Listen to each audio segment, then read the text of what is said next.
हाय दोस्तों, अस्सलाम वालेकुम। आज मैं फिर से एक नई वीडियो के साथ आपकी खिदमत में हाज़िर हूँ और मैं कम से कम 6-7 दिन के बाद ये वीडियो बना रहा हूँ क्योंकि कुवैत का मौसम कुछ ख़ास नहीं है। कभी धूप कभी बारिश होता है और आज भी देख सकते हैं कि आज भी मतलब धूप नहीं निकला है, हवा चल रही है और यहाँ जिस तरीके से मतलब गर्मी पड़ती है उसी तरीके से ठंडी भी लगती है। तो आज मैं आपको बताऊँगा कि कुवैत में हेल्पर की सैलरी कितनी होती है ना। कुवैत में हेल्पर की सैलरी कितनी होती है और कितना सैलरी पे हेल्पर में आना चाहिए कुवैत।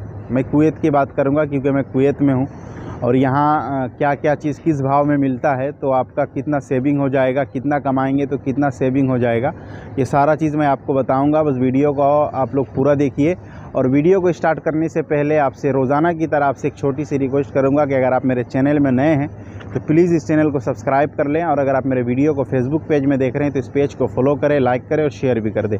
तो चलिए वीडियो को स्टार्ट करते हैं। कुवैत में जो हेल्पर की जो सैलरी होती है वो अलग अलग होती है, मतलब डिफरेंट होती है। आप डिपेंड करता है कि आप किस कैटेगरी में या फिर किस लाइन में आप काम करते हैं, है ना। ये उसी के बेस पर आपका सैलरी मतलब दिया जाता है लेबर क्लास की, जो कि कुवैत में जो सैलरी होती है लेबर की, तो वो काम के ऊपर डिपेंड करता है।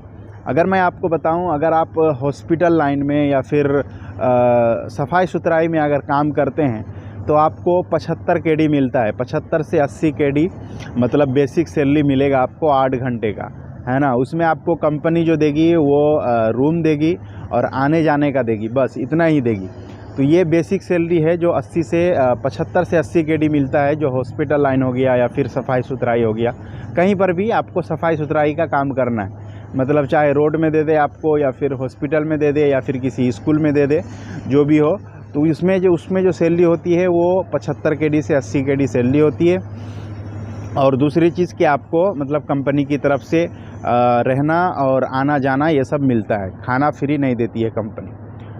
अगर आप कंस्ट्रक्शन लाइन की अगर बात करेंगे कि इसमें हेल्पर की कितनी मिलती है, जैसा कि रोड शाटरिंग का काम हो गया या फिर चुनाई वगैरह जो काम होता है ना, राजमिस्त्री जिसको बोलते हैं, अगर उस लाइन में अगर आप आते हैं तो उसमें आपको बेसिक सैलरी मिल जाता है लेबर की कम से कम 90 से 100 दिनार या फिर 100 दिनार आप मान के चलिए, 100 दिनार आपको मिल जाता है उसमें।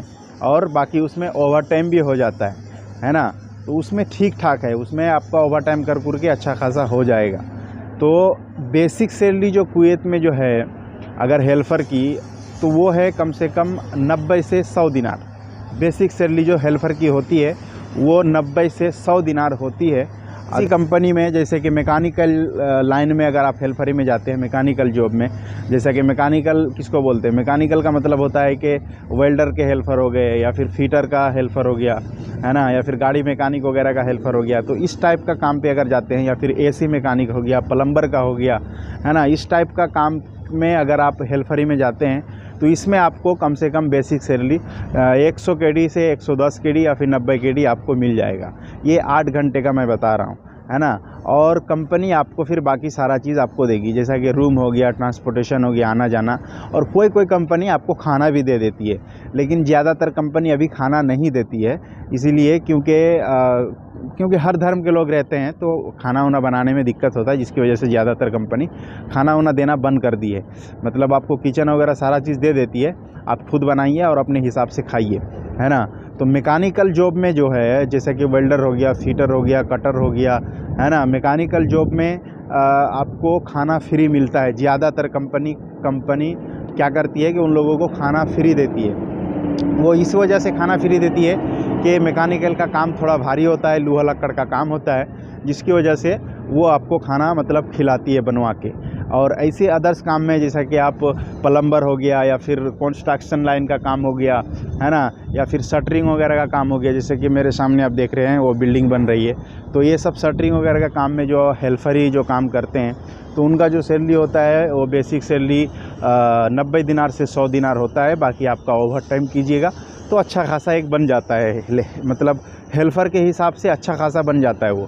और अभी के बात करें तो अभी तो कम से कम अगर एक हेल्पर उसकी 100 दिनार अगर सैलरी है ना, तो वो ओवर टाइम कर के कम से कम 130, 140, 150 भी कमा सकता है, 150, 160 भी कमा सकता है ना। तो कम से कम अच्छा खासा उसका हो जाएगा। बाकी खर्चा कोई होता नहीं है, सिर्फ खाने में जाता है और अपना पॉकेट मनी खर्चा जाता है।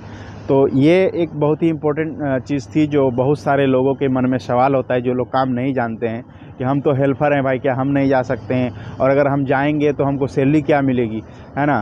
तो आप फिर भी हेल्पर ही होकर भी आप अच्छा खासा इंडिया से तो बहुत अच्छा यहाँ कमा सकते हैं, कम से कम 3 गुना 2 गुना कमा सकते हैं, इसमें कोई शक नहीं है।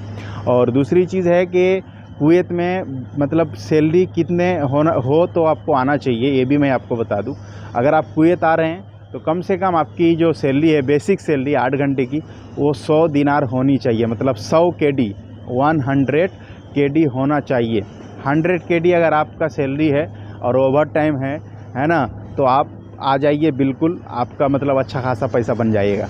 तो चलिए, ये भी छोटी सी एक वीडियो थी, अब यहीं से अपनी बात को ख़त्म करता हूँ। चलते चलते आपसे एक छोटी सी रिक्वेस्ट कि अगर आप मेरे चैनल में नए हैं तो प्लीज़ इस चैनल को सब्सक्राइब कर लें, और अगर आप मेरे वीडियो को फेसबुक पेज में देख रहे हैं तो इस पेज को फॉलो करें, लाइक करें और शेयर भी कर दें। चलिए, थैंक यू, अस्सलाम वालेकुम।